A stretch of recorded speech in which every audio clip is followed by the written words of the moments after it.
जायचं होतं आम्हाला गणपती दर्शन घेण्यासाठी श्रीमंत दगडूशेठ हलवाईचं.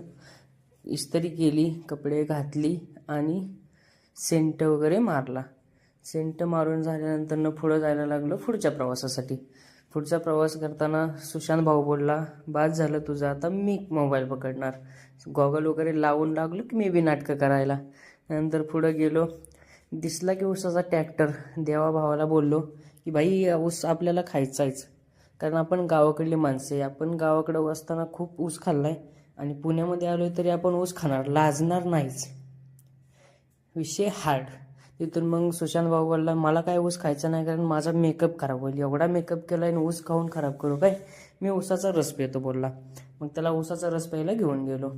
तो ऊसाचा रस प्यायला लागला, आम्ही ऊस खायला लागलो. तिथून मग बस वगैरे पकडली. बस पकडून झाल्यानंतर एवढी भयंकर गर्दी बसमध्ये, आम्हाला बसायला जागाच नाही मिळाली.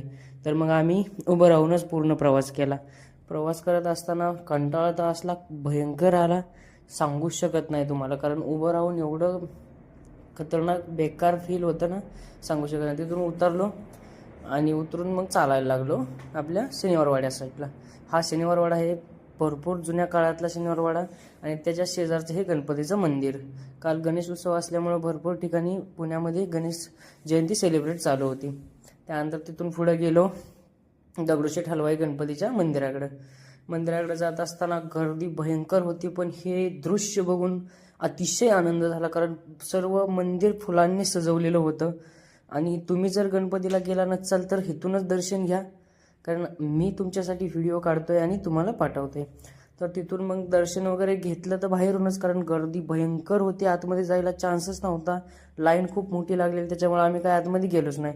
तिथून गेलो सरळ डायरेक्ट तुळशीबागेत गेल्यानंतर जरासं फिरल्यानंतर कंटाळा तर भरपूर आला.